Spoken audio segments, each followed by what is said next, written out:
우리는 지금까지 자본주의 시스템에 대한 돈의 흐름에 대해 얘기를 나누었습니다.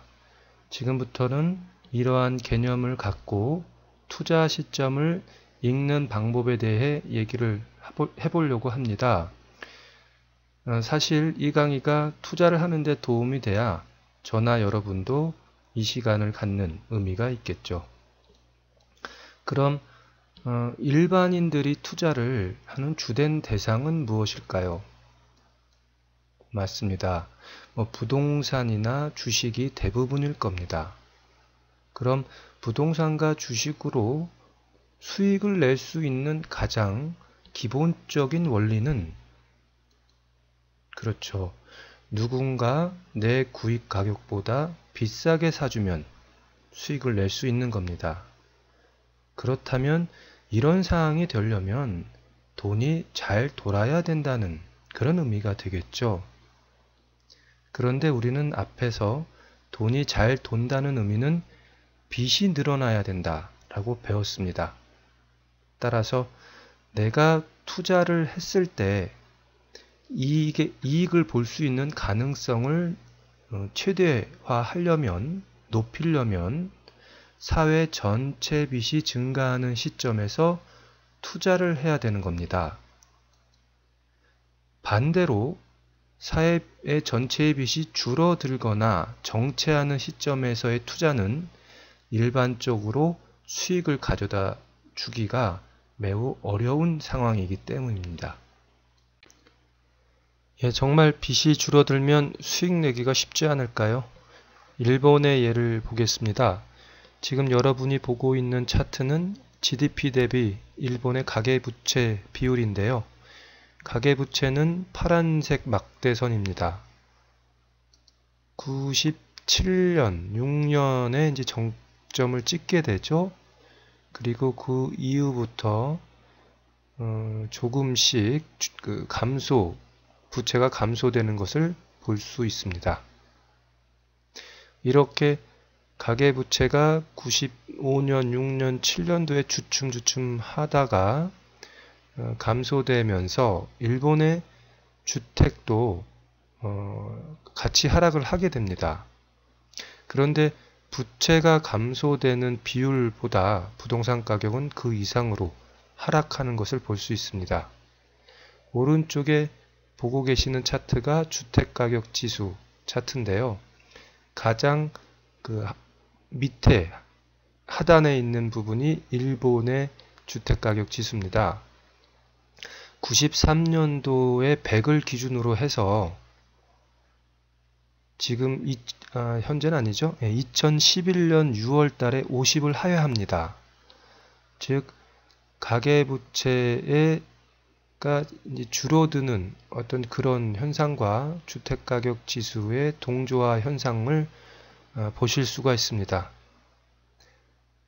이미 앞에서 우리가 그 가계부채와 자산가치의 관계를 배웠고 또 일본에 이러한 통계가 있는데 앞으로 우리나라의 빚이 줄어들 것이란 예상이 되는데도 굳이 부동산에 투자를 할 필요는 없겠죠.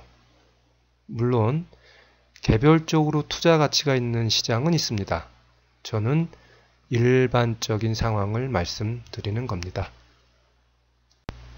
그럼 앞으로 빚이 증가하고 감소하는 추세를 예상할 수 있다면 재테크에 도움이 되겠죠. 아마도 두 가지 단어를 기억하시면 크게 도움이 될 것이라 믿습니다. 먼저 하나는 생산 가능 인구입니다. 경제 활동을 하는 사람이 빚을 지는 경우가 대부분이기 때문에 생산 가능 인구의 증가는 빚의 증가로 연결될 가능성이 매우 큽니다. 그리고 통화승수인데요. 앞에서도 말씀드렸지만 통화승수는 일정한 돈이 시장에서 순환하면서 새로운 돈을 배수로 창출하는 의미입니다. 즉 일정한 돈을 갖고 더 많은 빚을 발생시킨다는 의미겠는데요. 당연히 통화승수가 커져야 사람들이 돈을 더 빌리고 있다고 해석할 수 있습니다. 따라서 이 두 가지를 보면 어느 정도 사회 전체의 빚이 증가할 것이다. 아니면 그 반대일 것이다. 라는 것을 예상할 수 있을 겁니다. 그럼 우리나라의 경우를 살펴보겠습니다.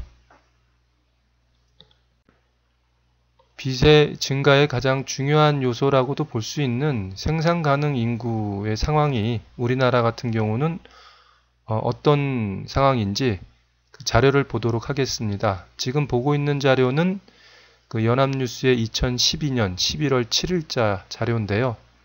빨간색으로 되어 있는 내용을 제가 읽어보겠습니다. 우리나라의 생산 가능 인구 비중이 내년부터 감소 추세로 들어가 금융 시스템 전반에 부정적인 영향이 예상된다는 진단이 나왔다. 생산 가능 인구 비중의 하락은 금융기관의 자산 건전성과 자본 적정성 하락 등을 유발할 수 있다며 이같이 밝혔다. 그리고 아래 보면 미국 및 일본의 생산 가능 인구 비중과 실질 주택가격 추이가 나옵니다. 생산 가능 인구의 감소가 시작되면서 그 주택가격의 하락을 보여주는 그 지표를 참조 자료로 좀 보여주고 있습니다. 이 내용으로 우리는 판단할 수 있겠죠. 생산 가능 인구의 증가로 인한 빚의 증가는 우리나라 같은 경우엔 어려운 상황이다라고 판단할 수 있을 것 같습니다. 그렇다면 시장에서 빚은 늘어나고 있는지에 대해서 한번 알아보겠습니다. 지금 보고 있는 자료는 2012년 10월 2일 그 문화일보의 자료인데요. 빨간 내용을 제가 읽어보겠습니다. 한국은행이 7월 기준금리를 인하하면서 시중자금은 늘어났지만 통화 증가폭은 크지 않다.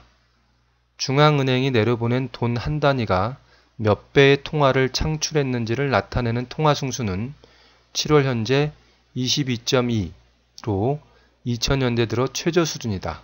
통화승수는 2008년 26.2에서 2009년 24.2, 2010년 24.3, 2011년 22.7로 하락세다. 여기서 통화승수는 여러분이 앞에서 강의를 들으셨다면 충분히 빚의 증가와 밀접한 관련이 있고 이를 빚의 증가의 지표로 활용할 수 있다라고 생각하실 수 있을 겁니다. 이 내용을 보면 시장에서도 더 많은 돈을 빌리고 있지 않은 그런 상황이라고 판단할 수가 있습니다. 여러 지표들이 있겠지만 지금처럼 생산 가능 인구와 통화 승수만 보더라도 앞으로의 빚의 증가는 쉽지 않을 것으로 보입니다.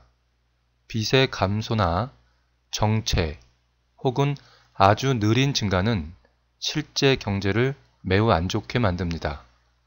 그것은 첫째 시간에 말씀드렸던 A와 B가 돈이 한정된 시장에서 돈을 벌기 힘들었던 예로 충분히 이해할 수 있습니다.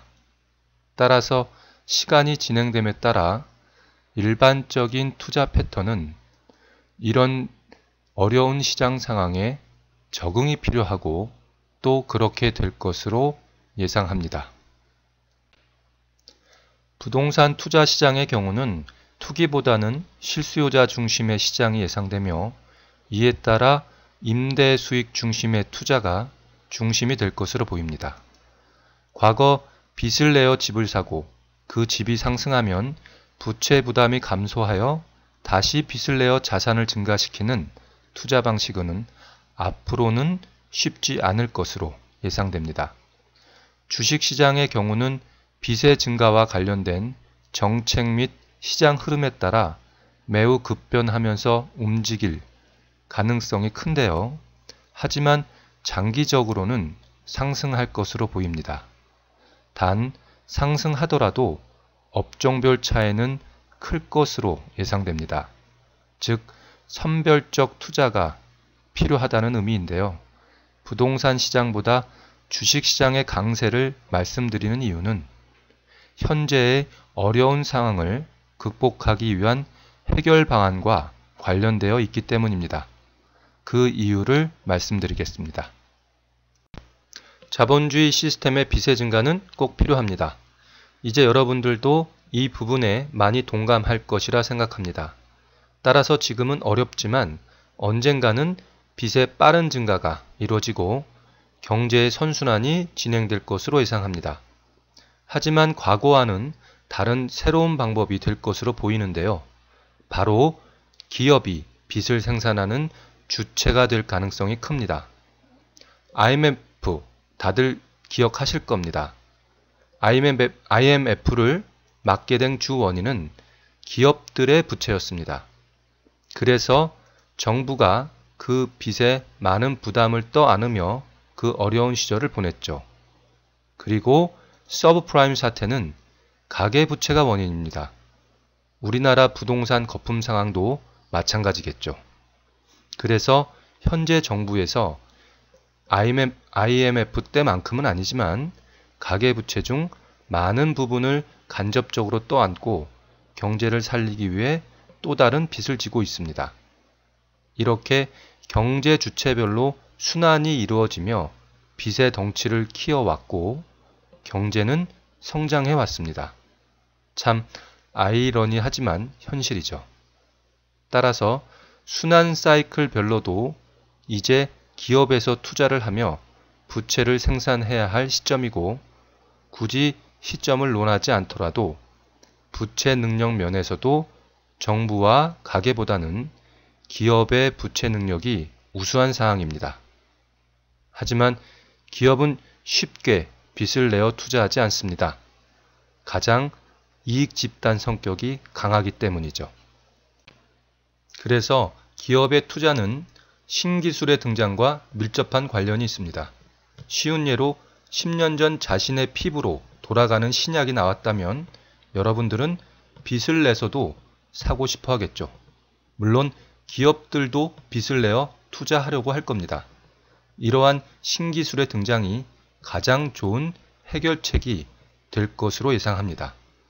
정부에서도 미래창조과학부라는 새로운 부처를 만들었듯이 신기술의 등장은 앞으로 더욱 정책적으로 지원을 받을 것으로 보입니다.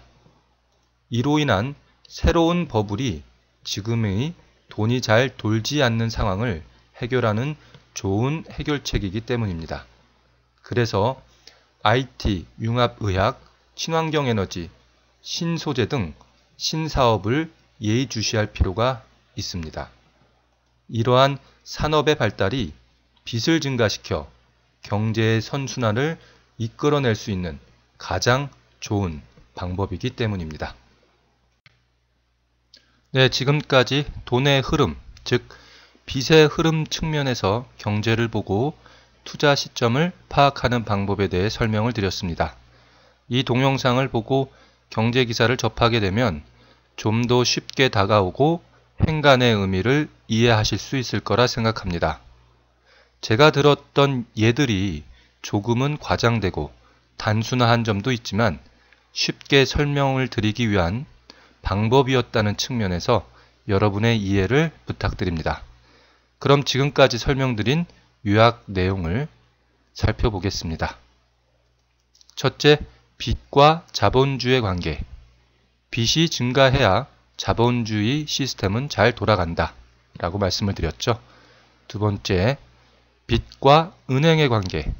빚은 통화숭수라는 방법으로 은행을 통해 창출되는데 이는 장점과 단점이 있다. 세 번째, 빚과 투자 이익의 관계. 빚이 증가하는 시점에 투자하는 것이 수익을 낼 수 있는 가능성을 높인다. 네 번째, 현재의 상황.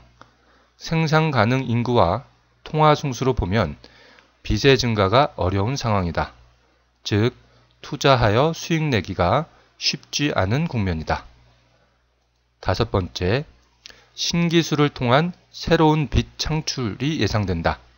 신기술과 관계된 기업의 투자가 경제의 선순환을 이끌어낼 것이다 라는 내용으로 말씀을 드렸습니다. 지금까지 소중한 시간을 내어서 들어주신 여러분들께 감사드리고 이 동영상이 여러분의 투자에 조금이나마 도움이 되었으면 하는 바람을 갖고 마치도록 하겠습니다. 감사합니다.